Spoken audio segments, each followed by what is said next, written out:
So everyone, this is Rob, obviously, and I am Jackie. Hi, everyone. And we'll take you through our little webinar today. Oh, share. No. So much for tech savvy. Alrighty. So obviously this is who we are. The pod, you know about us. So we're going to take you through a few different things today. So we're going to go through really the pod process. We're going to go through the things that pretty much we get asked a lot of. So it's how we customize our pods. Can you customize them? What are the limitations? What are the things that we do? Do we do renovations as well? And what is the process? So we'll take you through briefly, and then you can ask questions in detail in that little chat section that I mentioned, and then we'll go through a Q&A. Alrighty, so first of all, the pod process. So we've got the discovery stage, which is obviously we want to see if a pod can fit on your block. Then we'll come out and meet you or meet you virtually at this stage. We'll learn about your site, what your needs are, what your wants are, what you're trying to achieve. Collate all of the information, give you quotes, and then if you want to take it to the next stage, then we kind of go through the approval stage, which is a bit of Rob and I, so we both get involved. So the approval stage is really creating the working drawings, making sure we get a survey, and then pretty much we go to council. So we go to DA for the council, whether that's in ACT or New South Wales, because I know some people might be in regional New South Wales. And then we take it to the certifier to get it all signed off. So then we can start construction stage, which is all Rob being the builder and owner. Going back to the approval stage, there is two different processes that in Canberra we can go through. One would be if you decided that we don't do a kitchen, it can be classified as an extension. Kitchen and laundry. Kitchen and laundry. If we don't have those in straight up, then we can get it approved within a month through just the certifier only, who then looks after the DABA together, or development approval, building approval. If it's going to be a full secondary residence application, then it goes through a public notification process through a full DA application with ACT Planning. So I just thought I'd clarify the different ways which we have been looking at our current work at the moment. And then after we have the approvals from one or the other, we can then apply for a commencement, and then we're able to then go through to the construction stage. So I'll hand you back to Jackie about the... Well, actually, do you want to go through just briefly the construction stage? Okay. Yeah. Initially, through the construction stage, we need to get the site ready to be able to allow for our pier holes to be constructed.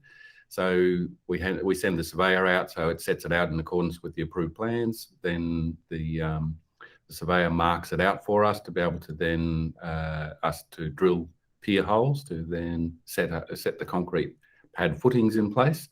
Once that's in, we can then look at doing the drainage and stormwater and all the connections underground. So as you can see, it's a slightly different construction to, I guess, what is normally, I guess, a standard type of construction on a slab.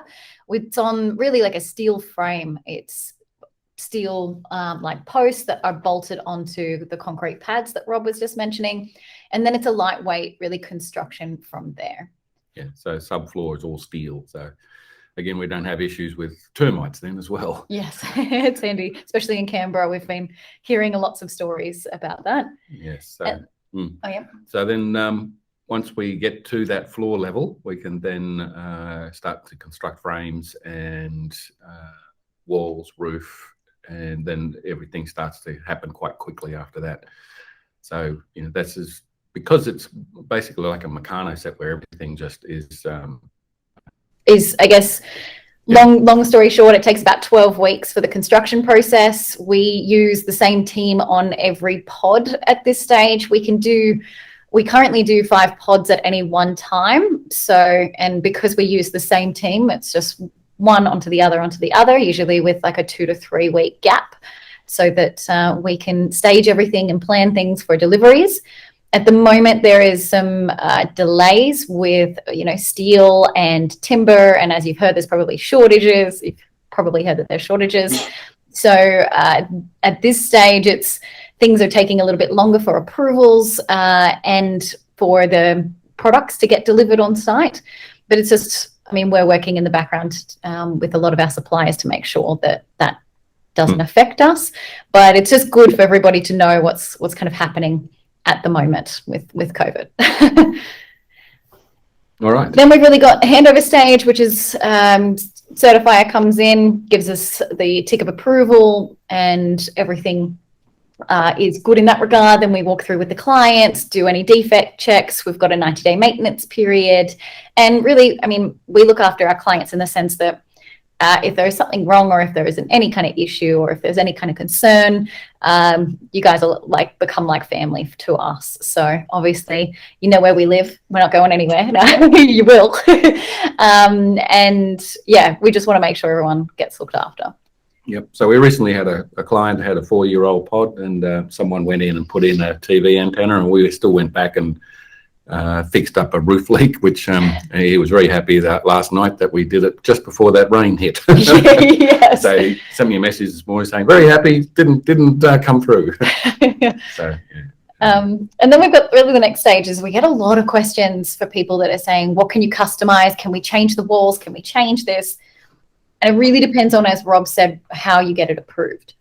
So if you get it approved as like a sleep out or an extension, which means you don't have a kitchen and you don't have a laundry, that means you can pretty much customize whatever you want within obviously limitations to government plans and approvals.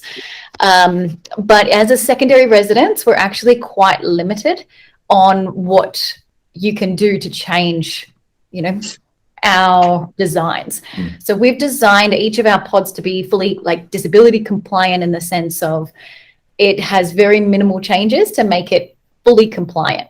And we've got disability architects involved right in the beginning stages to make sure that our plans all comply. You need to have one main bedroom, really the laundry the laundry area, the living area, and one bathroom, all with very minimal changes. So you can't change walls. You can only maybe pull out a toilet and put a disability toilet in there, but it has to be a toilet within the same hole.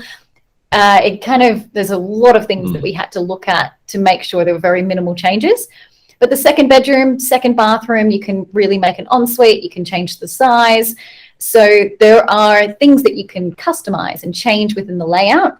But again, you just have to have at least one area in the pod that can be accessed with someone in a wheelchair, essentially. The way we first designed it, we are getting people now who are asking for extensions, which are still a separate pod, but it's now a lot smaller, and it's like what you classify as a motel room. Yeah, the mini pods. It's one living space, a walk-in road through to an ensuite, and a mini kitchenette in it. And so that can be used, that can be quite small to be put into someone's backyard, and there's not needing a full approval to planning authority if it is classified as what's called code compliant. So we then can just go through the certifier and get it approved as under the banner of an extension. So we've had lots of requests for smaller pods, and so we've had to come up with a range of smaller pods, and so you can actually view those on our website. That's correct, isn't it, Jackie? Yep, website and inclusions, which I think you guys all have, but if you want an updated list. Yeah, but the biggest you can do under the current planning legislation is 90 square metres. And so to make it fully compliant for disability, we have only 2 bedrooms. Some people ask for 90 square metre 3 and 4 bedrooms, which is what the old government houses used to be. But these are very roomy, so it needs to be that way in order for wheelchair access in the future. And so we don't build it automatically from day one as disability, but it's just something we have to allow for in the future. Just so everyone knows what our requirements are from a planning point of view. And we have to show 2 plans, one that is fully compliant, and then one so that it could be adaptable, and then one of how we're actually going to build it. So one will show ramps, and then one might show stairs. Things like that is just good things to note.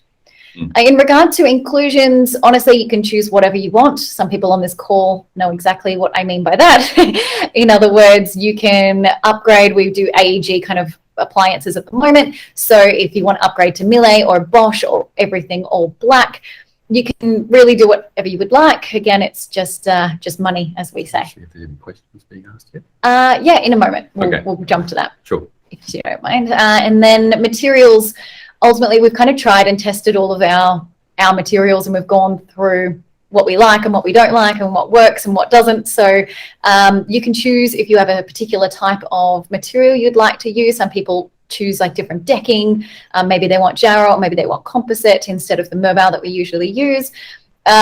We're definitely open to anything that you guys want to customize in that regard. That's the easy part.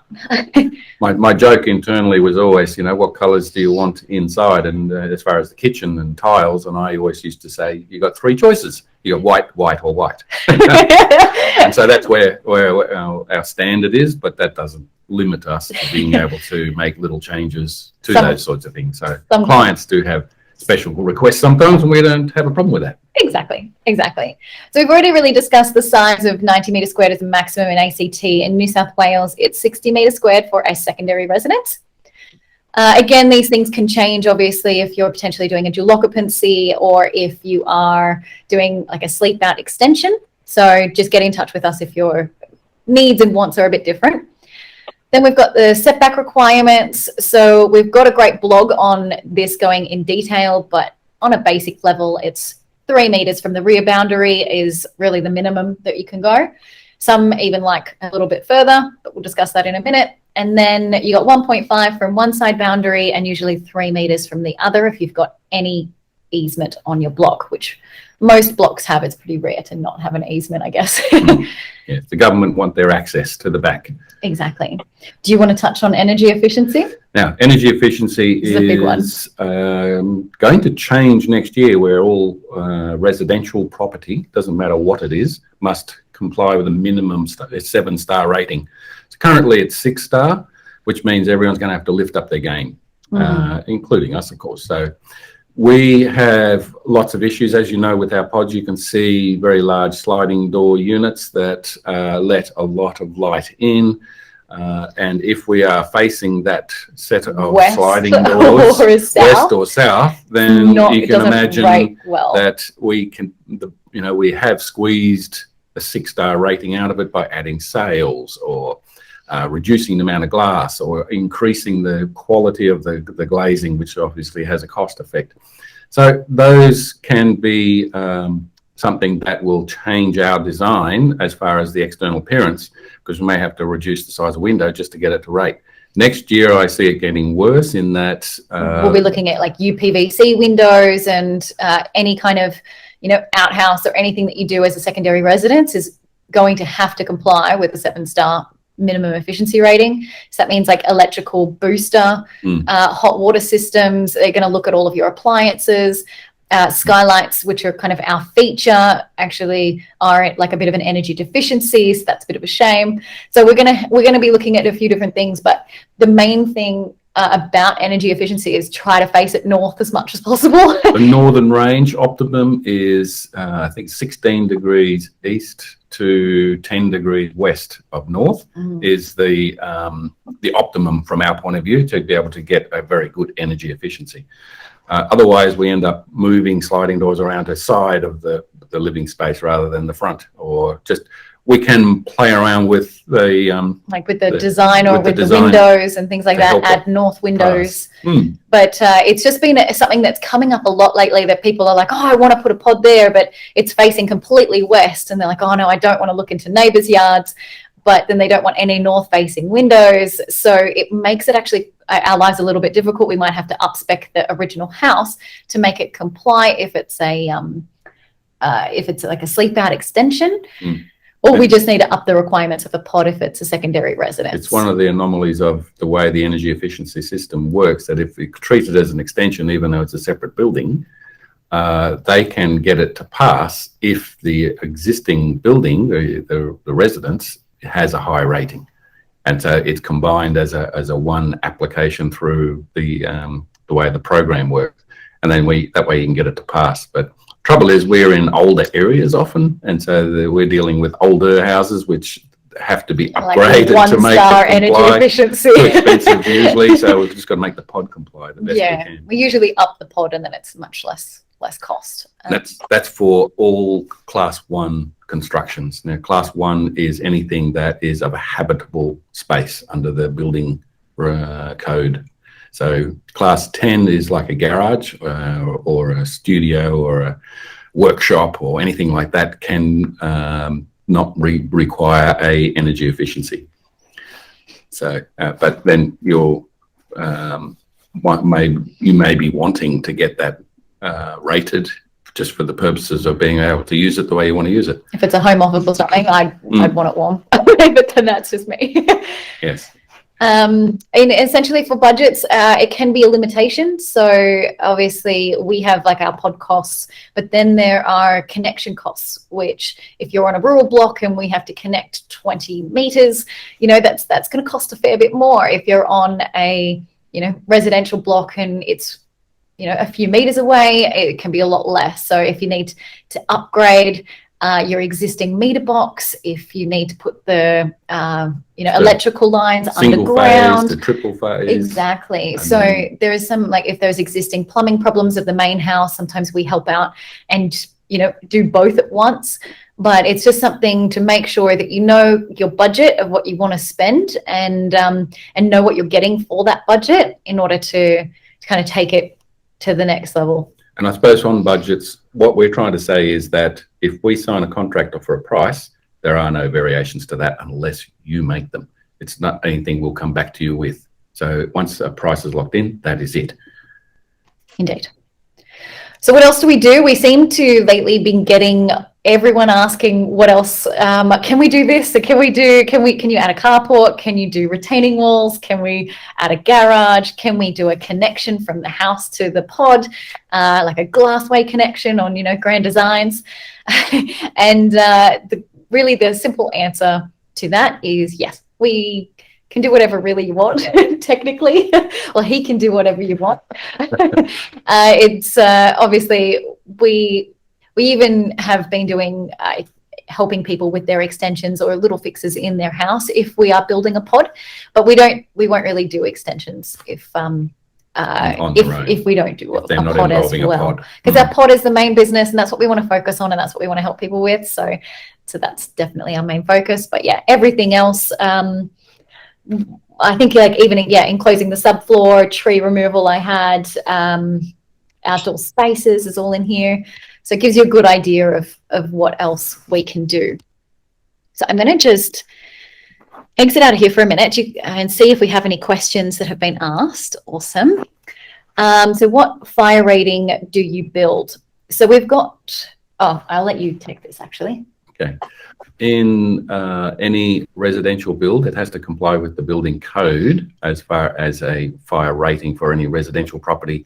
The rating itself is only relating to what's classified as a fire source feature, which is usually a boundary. And that's where you have to have what are classified as non-flammable building materials.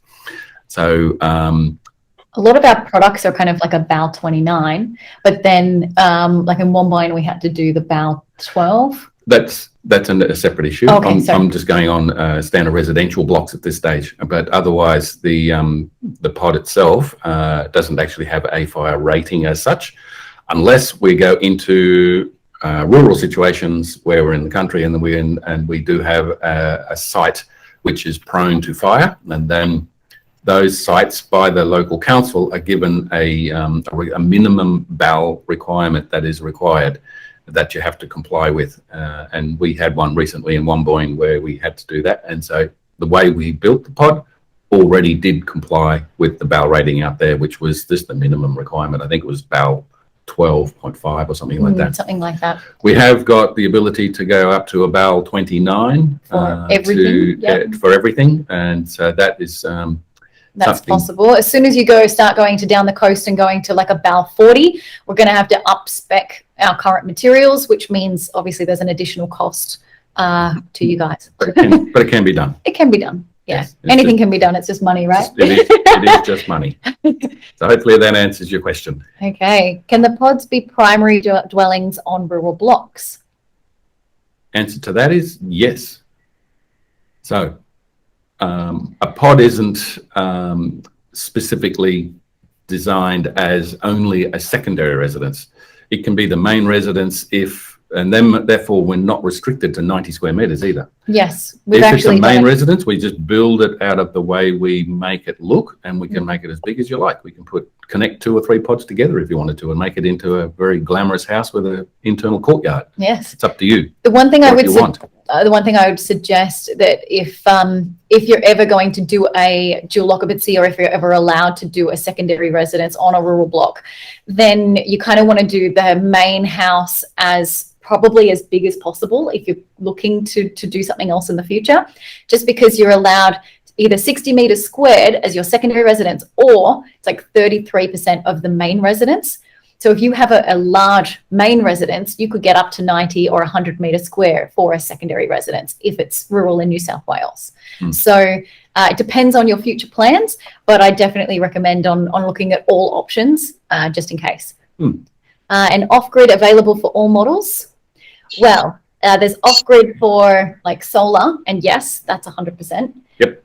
With like a battery system, no problem. If you're looking at completely like self-sustainable with like self-composting toilets. Grey water systems. Oh, yeah, grey water systems. Is what they treat it as, and so that is possible. And so you can make it so that it is totally off-grid and solar-powered. It would require a battery, otherwise it's not going to work. And so it's just a matter of the quality of batteries and what type of appliances you're going to run. The heaviest loads is normally things like washing machines and fridges and air conditioning units. And so if you have them all going at the same time, you need a very good battery to be able to support that. And then a good battery needs a good solar set of panels. And on rural Katherine, you can actually pretty much locate it. You want to try to locate it facing north, and you should be able to do that definitely. Yeah. So really, it's only suitable for probably anywhere from a 60 to 90 square meter pod. Anything smaller than that, and you don't have enough roof area to get the solar panels to work, unless you've got somewhere where you build a rack shed or something next to it, or and so then connect it all together. Quality of solar panels is getting better every day, but we still can't do it anything less than 60 square meters. It can't be off grid. And currently the battery systems are quite expensive for what they are at the moment. So everyone's kind of telling us to wait a couple of years before we do that full inclusive package. But solar, and then obviously getting into like the grid, even if you hook up into the grid. I know on rural it's a bit different, but if you're going to do it in suburbia, it's probably, a good option at this stage. It's just from our experience. Have you got any, we've got some questions here in the sense of, do you do extensions? We've chatted about that. Do I have to get my pod approved if it's under a certain size? Now, this comes into how it is approved, and then what classification under the building requirements is what determines whether it needs to be approved. Class 1 is any residential building which is for the habitation of people. A class which does need approval no matter what size. Class 10, like a garage or carport or studio or gazebo. Workshop, art studio, can be doesn't require approval if it's under the 25 square meter rule. Yep. Under the exempt rules that you'll see on the ACPLA's website. Yes, you can check out, there is actually an exempt BA self-check, so you can actually go through it and be like, okay, what am I wanting to build? And then you're like, okay, where is the gazebo one, or the outdoor decks, patios? So you can check absolutely anything. Obviously here it's like single dwellings, there's no exemptions. So you have to ultimately get anything approved. But you can go through, see what you want. It's right down the bottom with the gazebo. Oh, no, that's good. Garages, sheds and gazebos. So here, that's when you'll find the rule of it's 25 metres squared, no more than 3 metres above the ground, no metre than the floor level is no metre than 1. So you can certainly read all this information online, and we've also got some in our blogs. But ultimately, some people are wanting like what we have done for a client called a baby pod, and it's really just a room, and it still needs to hook up with stormwater because obviously you want the water to go in there. The eaves, so you might want a tank or something like that. But and power. So there's still like some connections involved in that. But essentially for approvals, we kind of suggest just to always get it approved, even through the certifier. It doesn't take that long and that many certificates to do, and it increases the value of your house rather than value. Rather than we've had a client that the bank said, oh, that's not approved. It wasn't approved at the time, so we're not going to actually we're going to reduce like the borrowing capacity based on the fact that that wasn't approved. So I would just I'd always suggest to get things approved just in case, even if it is 25 meters squared or less, just so it doesn't affect anything for future. What locations? At the moment we do an hour from Canberra around, so obviously anywhere in Canberra and then around for an hour. We're obviously trying to improve on that by certain solutions, but you'll find out about that in due course. But ultimately Canberra and surrounds. So this next question, we do not charge for site inspections. We come out, or we do them online at the moment, but then we also come out and just double check everything once we can and restrictions allow. Another question we actually had even today was like, when can we come and see a pod? So obviously with all of these restrictions, it's been a little bit difficult, and our display hasn't been open because of COVID. So what we've done is we're actually starting to build a permanent display, and then we're going to be showing certain people through that have contacted us and are directly in contact with us, showing them through a client's pod that's almost ready and they haven't moved in yet. So we've got one available probably in the next month or so for a few people that are looking to proceed soon, and we'll be showing them through that one. Otherwise, there will be a more permanent display in the next couple of months when our build is complete. Alrighty. Oh, sorry. Then we've got separate electricity meters. Yes, you can 100% separate the electricity, no problem. We have our own plans drawn up. Will we build the pod based on these drawings? They're probably not pod drawings though, are they? So what were the plans? Yes, it's we don't normally do that. That's sort of someone else's thing. We have our own plans because we know our product, our materials, our costs. And so we would have to do a takeoff of someone else's plans to be able to then give you an estimate of cost. And I would be a bit hesitant to be able to confirm and lock in a price, which would be less than what you may already be able to get now, because we're not in that realm of building. Yeah, that's probably and how we source our materials and how we build our product. We've got it down pat. So this is why we can give people a good price. Exactly. And if you've got your own plans, I'm not sure if they've already done like approvals and things, and then you're definitely probably better off to just get a kind of spec builder to build it custom for you.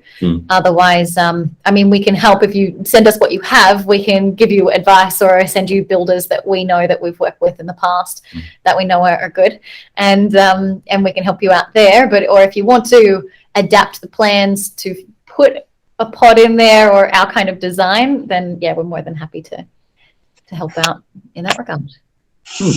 Alrighty, I think we've actually managed, because we always go over time, we've actually managed to stay on time to keep it within half an hour. But does anyone have any further questions that you want to add? You can potentially just take yourself off mute and chat to us if you do fire away. Have any questions. Yeah, was that you, Peter? Yes, it was, Jackie. Look, Rob or Jackie, what about floor insulation? What happens with the bearers and joists, sort of the gaps in between? Do you put insulation under the floor? Yes, we have an R2 material which is like a foam material, which is a R2 insulation that is secured between the joists and is then glued underneath the structure floor sheet as well. So it's able to give then a full I think it's about an R2.5 by the time we get it to the energy assessor as a rating under the floor. So that's called NRG Green Board, that product, if you do Oh, right, okay, yes. have a look at it. Yeah, cool. The other thing I'd like to ask is when you do the concrete footings, the back of my house, well, it's actually the side of my house, but it is the back. Yes. We've got a fall of about maybe a metre. Do you put brick piers or steel piers to bring up to the same level as Steel piers? Sorry? Yep, still do steel piers. So that if you look at the one we did at Wombourne, you'll see how it's in the ground at one side and it's out of the ground on the other. And Right. it's all done with the steel frame to set the floor level. So this was actually so you can see where the car is parked, and then and then it just completely dipped down. So it's very short on this end, and then it's like a metre and 1.2 or something out of the ground here. Yep. Because of the way in which we have been building our pods lately, it's all been like a big Meccano set structure of the steel frame. That doesn't mean we can't do a concrete floor on a nice level block. We can. Yeah. And so it's really dependent on the site and the client. and the client as to expectation. But if you've got a fall, then that's no problem. We just set it up based on that. Yeah. Look, I'm typical male, don't read up all the information, so you might already have this on site, but with the floor itself, is it just yellow tongue flooring or? Yes. It is, So that's, okay. yeah, yellow tongue flooring, and then obviously underlay, and then our actual flooring on the top. So we put a hybrid flooring on the top. Yeah. And the walls themselves, how are they clad? Like in terms of gyprock and so we've got what they call a H2 structural timber frame, but we have also got the option of steel frames as well. Then we have a gyprock lining internally, and externally we then do a sisolation and then the cladding. Right, okay. That's one of the R2 bats in the wall, of course, too. Okay. In the bathrooms, we use a 15 mil structural ply in the lining instead of the gyprock, and that's what they fix the FC sheet to for tiling, and it allows for future proofing for grab rails, handrails, any loading on the walls to be able to support the disability That's a good idea. attachments, and so that is done from day one. Excellent. That's good. The other couple of look, I don't want to take over the questioning role. Somebody else. No, that's fine. It's good. I'm sure you're asking lots of questions that other people have too. Yes. Good on you, George. What you were saying earlier about not having a kitchen or laundry, and it speeds up the process of approval. Is that what I heard right? Well, we do it for some clients where we take it off the plan so that we can at least make a start, because otherwise we're waiting forever with planning authority. They're hopeless lately. So what happens is that we get it approved without a kitchen and laundry and then start building. Yeah. And then as soon as we start building and get a commencement, the first thing we do is then reapply and let it go through its normal course of approval for a full-blown secondary residence with a kitchen and a laundry, so that by the time we've finished the whole project, you've actually got what you want. It's just a sneaky way around the whole planning rule and going through a full DA, which takes minimum 3 months, usually about 4 months. We had one that took nearly 12 months. Yes, because they found so many issues with the existing residents, and it just was a bit of a nightmare. It messed us up. But also, I mean, you just also want to be careful, because, you know, if you get it approved also as a sleep out or an extension without a laundry, without a kitchen, there could be time where a development application could take over when we're finished building. So we'll come back and we'll obviously put those things in, and everything's in place to put that in. But there might be some time without a kitchen and a laundry.